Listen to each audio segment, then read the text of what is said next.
Hey folks, Sam from the Danger Planet here. Today we're going to be doing the second episode of our Malifaux Master Class.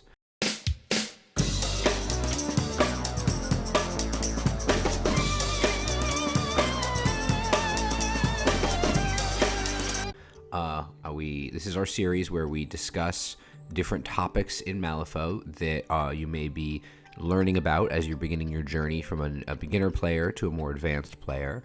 And the point of these videos is basically for you to understand some of the more technically complicated parts of this game and get a sense of how you should be thinking about them when you're moving in that transition from someone who's really new to someone who's maybe trying to get a bit better.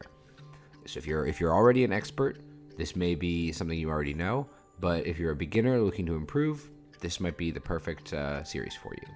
Today we're going to be talking about how to use soul stones. Now, soul stones are a pretty core, integral part of the Malifaux gameplay. You get extra soul stones based on the number of soul stones you don't use at crew building. So because most games have a 50 soul stone limit, if you buy 44 soul stones worth of models, you end up with 6 stones in what's called your cache, or your pool. So your cache or pool of soul stones starts at whatever number you have left over and pretty much doesn't go up over the course of the game. There are some models that can create soul stones, and we'll talk about them at the end. But for the most part, when you spend a soul stone, it's gone. So that's something that's pretty significant about soul stones. It's a resource that doesn't replenish. Malifaux is a game of resource management. You've got cards, you've got AP, you've got pass tokens, and you've got soul stones. Most of those refresh at every turn. Every turn, models can act again. Every turn you draw a new hand, your pass tokens refresh. Soul stones don't. So that's the first thing to consider. The fact that soul stones are an inherently limited resource means you need to be careful about using them. So we're just going to go over the different what things you can do with soul stones and under what circumstances you would do them. Now, the first thing you can do with soul stones is draw cards. You can see I've got my hand here. This is my starting hand. When you use a soul stone at the start of the turn, you may draw 2 cards. And when you do, you then choose 2 cards in your hand to discard because you can't get above your maximum hand size. So this is actually a pretty good hand. I've got the Black Joker, which is a pretty actually good card to have in your hand because it means I can't flip it. I've got 2 Severes. I've got some mid-level cards. But what this hand is missing is a mask. Now, there are some crews that really need a mask because they really need specific triggers. So say I'm playing one of those crews, maybe for example I'm playing Errata, I really want masks with her. Maybe I'm playing a Yedza crew and I really need the You're Coming With Me trigger on the Lamplighter's ability to push a lamp marker into the appropriate position. What I would do then is I would stone for cards. So I would draw 2, and then I'd look at my hand and note, now I have a really good mask. So now you pick 2 cards to discard. Now, typically, you would discard your 2 smallest cards, this, 7 and this 6. That's just smart. But in this case, I might discard this 8 because it's a ram, and I already have 2 rams, but I only have this 1 tome, and maybe I need the tome trigger. Like, maybe I'm playing Ma Tucket, and I want to get good for a laugh. So, I would maybe discard this card. So, as you can see, there are different things you can do when you're drawing cards, but basically, it's improving your hand. This is something that I think is a pretty common use of soul stones. I will stone for cards on most turns following the first, sometimes on the first if I have a crew that needs specific triggers during my unpack. Just because you really need good cards to force actions through. And some masters maybe don't have to do it as much. I find I don't stone for cards as often with Maxine because the reconfigure ability means even my bad cards are at least a 9. But you still are going to want some Severes in your hand to push things through. Because when you have a 13 in your hand, if you're attacking with a stat 6 model, in most cases that means you can guarantee the hit. And that's very powerful in Malifaux. Guarantee those hits. That's something to also consider broadly with soul stones, that what they do is provide certainty in a game that has a lot of probability in it.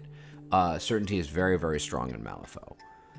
Because models, especially with min 3 attacks, don't take very many hits to chew through opposing models. So we're going to talk about a couple of other ways that soul stones play with certainty. The first one is adding a suit.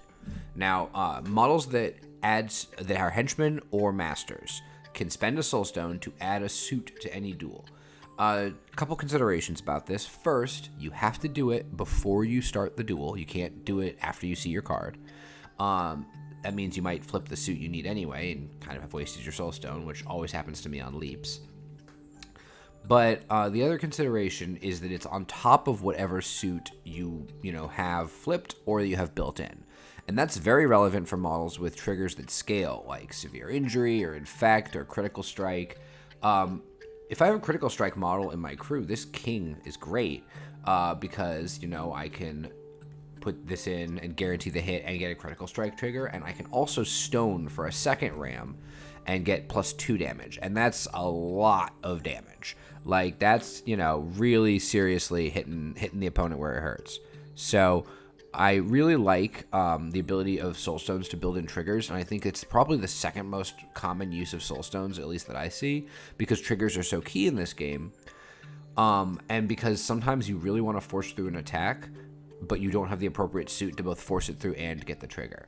So another example, say I'm playing Zip and I'm trying to abduct somebody, so I really want to get the "you're coming with me" trigger on his Up We Go action.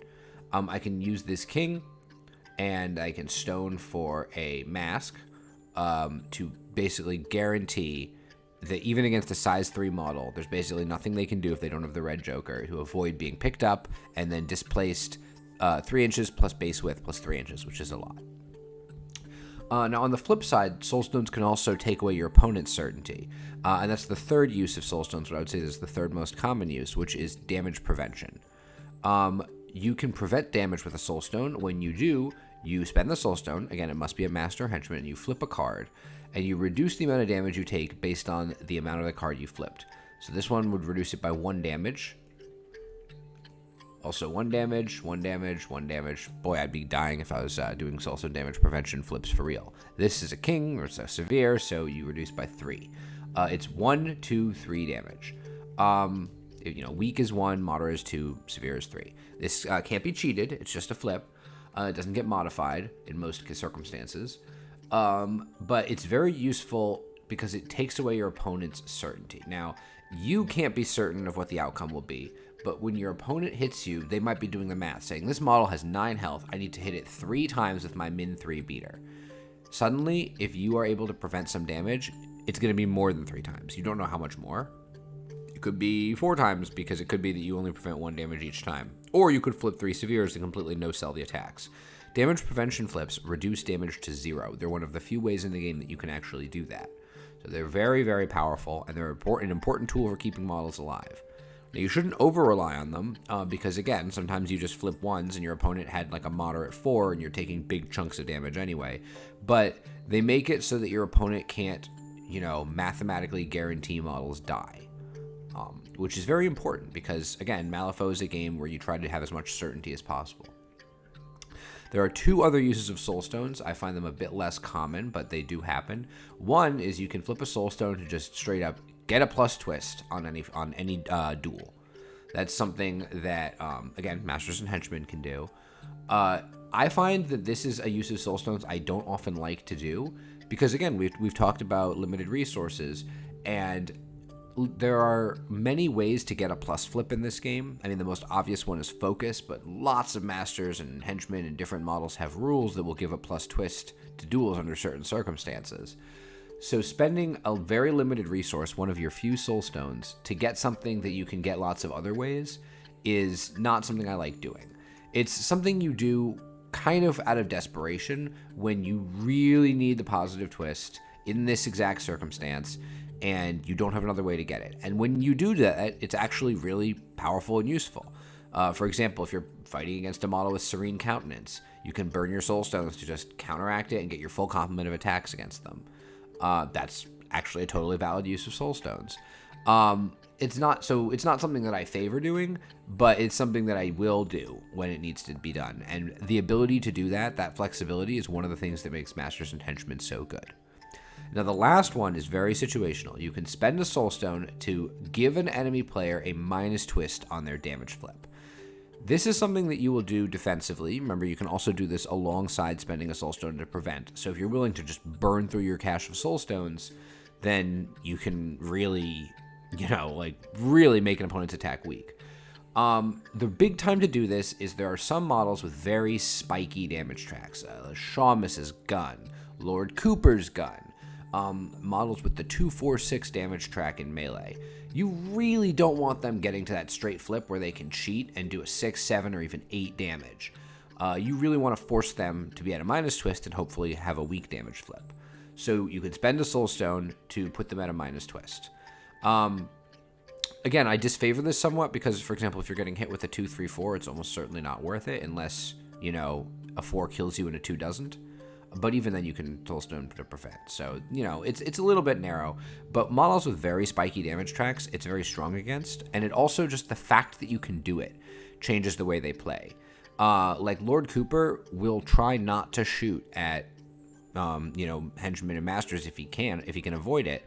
Because if they can put him in a minus twist and he gets a weak, that's just 3 damage, which is really not good enough for an attack that, you know, is your 1 per turn attack that you're spending other models' AP to set up.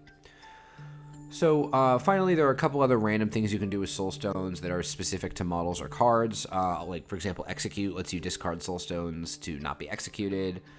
Pilfer lets you steal soul stones from the opponent. So there are different times when soul stones will come into play.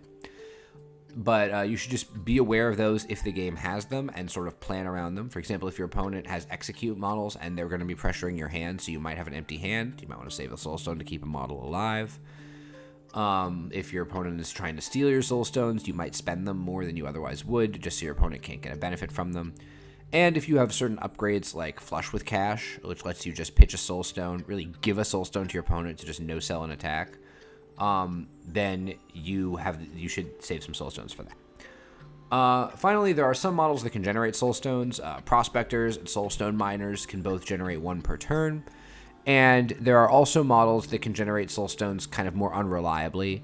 Winston Finnegan has a trigger, Sell Out, on his melee action to get a soul stone. There's a few different ways to get them, and you should be aware of the things in your crew that can produce soul stones, and you should maybe have your eye on when you can spend an AP picking up a soul stone. Like Kruligans, for example, can steal soul stones. They're pretty cheap models, so if you can spend a Kruligan AP to get a soul stone from your opponent, it's probably a pretty good thing to do.